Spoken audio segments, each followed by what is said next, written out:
नमस्कार, मैं हूं आकिब जावेद और आप देख रहे हैं कोसी टॉक। इनसे आज हम बात करेंगे कि बिहार में जिस तरह से उथल पुथल चल रहा है और जिस तरह से जो नीतीश कुमार राजद को छोड़ करके एनडीए गठबंधन में शामिल हो गए हैं, तो अब इंडिया गठबंधन का क्या होगा। और जिस तरह से देखिए कि लालू यादव को पहले ईडी और सीबीआई ने पूछताछ के लिए बुलाया, फिर तेजस्वी यादव को, और आज हेमंत सोरेन के यहाँ जो है छापा पड़ा है। इसको लेकर के क्या कहना है, क्या कहना चाहते हैं आज की राजनीति को लेकर के आप? राजनीति क्या हो रही है, सब बदले की कार्रवाई के तहत काम हो रहा है। ठीक है, पॉलिटिकल वेंडेटा के तहत लालू जी को परेशान किया जा रहा है, हेमंत जी को परेशान किया जा रहा है। ये तो खुला खुला मतलब जमहूरियत का और लोकतंत्र का जो है समझ लीजिए एक तरह से धज्जियाँ उड़ाई जा रही हैं। जो आदमी आप भ्रष्टाचार की क्या परिभाषा है, हम किस चीज़ को भ्रष्टाचार कहेंगे, किस चीज़ को भ्रष्टाचार नहीं कहेंगे। हम तो ये देखते हैं कि ग्राम पंचायत में जब चुनाव होता है तो वहाँ के मुखिया जितने लोग होते हैं या वार्ड सदस्य जो होते हैं या जो भी छोटी सी इकाई की हम बात करते हैं, क्या हम कहें कि पूरे देश में जितने भी जो भी नवनिर्वाचित जो भी हैं, चाहे वो मुखिया हों, वार्ड सदस्य हों, एमएलए हों, एमपी हों, क्या उनके जो है पर्सनल एसेट का जो है आकलन करे सरकार? सब पता चल जाएगा। सिर्फ लालू ही जी भ्रष्ट हैं, सिर्फ हेमंत जी ही भ्रष्ट हैं।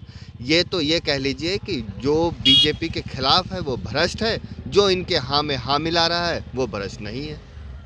क्या लगता है आपको, जिस तरह से ईडी सीबीआई का खेल अलग चल रहा है, ऊपर से भी जो है बीजेपी के साथ जब से गए हैं उनका भी सुर बदल गया है, और अभी की राजनीति हालात पर क्या सोचना है? देखिए, नीतीश कुमार जी का जो गवर्नेंस था उसकी हम लोग कल भी तारीफ़ करते थे, आज भी तारीफ़ करते हैं, मगर हम एक लोकतांत्रिक व्यवस्था में रहते हैं। हमारे यहाँ सरकारें वोट दे के चुनी जाती हैं। बड़ी आशा होती है एक वोटर को जब वो बटन दबाता है। आज की डेट में आज के हालात ऐसे हैं कि आप वोट किसी को दीजिए, सरकार किसी की बनेगी। चंडीगढ़ में अभी आपने देखा मेयर का चुनाव हुआ, वो चुनाव को आप क्या समझते हैं? 8 के 8 वोट जो कि इंडिया गठबंधन के पक्ष में जाते वो इनवैलिड करार दे दिए गए। तो ये सब तो एक ड्रामा है। और सबसे बुरी बात ये है कि हमारे देश की जनता को सिर्फ़ और सिर्फ इस वक्त हिंदू और मुस्लिम वाली राजनीति दिखाई जा रही है। वही चीज़ें पोलराइजेशन की हद इम्कान कोशिश हो रही है, और कहीं ना कहीं लोग उन सब चीज़ों में उलझ के इन मुद्दों से लोगों को कोई मतलब नहीं रहा। पब्लिक जनता की तरफ से, सिविल सोसाइटी की तरफ से कोई आवाज़ नहीं उठ रही है। ये दुख की बात है। जिस तरह से नीतीश कुमार इंडिया गठबंधन का जो नींव रखे, उसके बाद यहाँ से भाग करके एनडीए में शामिल हो गए, तो अब क्या लगता है राजद सहित से जो इंडिया गठबंधन का अब क्या होगा? देखिए, हम लोग लालू यादव जी की राजनीति को अच्छा मानते हैं, और जो कोई भी सबको लेकर चलेगा, समाज के निचले व्यक्ति को लेकर चलेगा, शोषित वंचित पीड़ित लोगों को लेकर चलेगा, हिंदू और मुसलमान के बीच में भेदभाव नहीं करेगा, हम लोग चाहेंगे कि उसकी सरकार बने। और इस देश में बिहार ने लोकतंत्र को जन्म दिया है। मैं समझता हूं कि नीतीश जी बिहार नहीं है। लोग ये गलतफहमी में ना रहें कि नीतीश जी पूरे 14 करोड़ बिहारियों के रिप्रेजेंटेटिव हैं। बिहार अपने आप में एक बहुत ही डायनेमिक स्टेट है, और राजनीति में भी बिहार का एक बहुत अहम योगदान है। बिहार ने हमेशा लोगों को चौंकाया है। आज आप देखिए कि अभी जो बिहार के उप मुख्यमंत्री बने हैं श्री सम्राट चौधरी जी, क्या कहते थे कि मैं ये पगड़ी तब उतारूंगा जब नीतीश कुमार को मुख्यमंत्री पद से हटा दूंगा। क्या लेवल है इन लोगों का, क्या क्या स्टेटस है, क्या मेयार है इन लोगों का, क्या इनकी भाषा। इनके मुंह में जो ये लोग नारा लगाते थे कि जो है एक तो भगवान श्री राम को ये लोग अपनी राजनीति के लिए इस्तेमाल करते हैं। मैं देश की जनता से और ख़ास तौर से बिहार की जनता से सिर्फ इतना ही कहना चाहूँगा कि इन्हें राम राज से मतलब नहीं है, इन्हें सिर्फ राज करने से मतलब है। जो लोग अपनी पगड़ी उतारने की बात करते थे, आज वो लोग सत्ता मिलते ही पगड़ी पहन के उप मुख्यमंत्री बन के नीतीश कुमार जी का चरण छू रहे हैं। कल तक रामविलास पासवान जी के सुपुत्र ये चिराग पासवान जी, जो दिन रात नीतीश कुमार को क्रिटिसाइज़ करते थे, उनको क्रिटिसाइज़ करते, पर्सनल लेवल पे करते थे, आज उनका पैर छू रहे हैं। कोई ईमान धर्म है जी इन लोगों का? जिसकी बात एक नहीं है उसका कोई ईमान धर्म नहीं है। वो सिर्फ धर्म का इस्तेमाल कर कर अपनी तिजोरियों को भर रहे हैं। गरीब गरीब होता चला जा रहा है। मजदूर आए दिन जाके देखिए, बिहार से जो ट्रेनें दिल्ली की तरफ जाती हैं उनका क्या हाल है।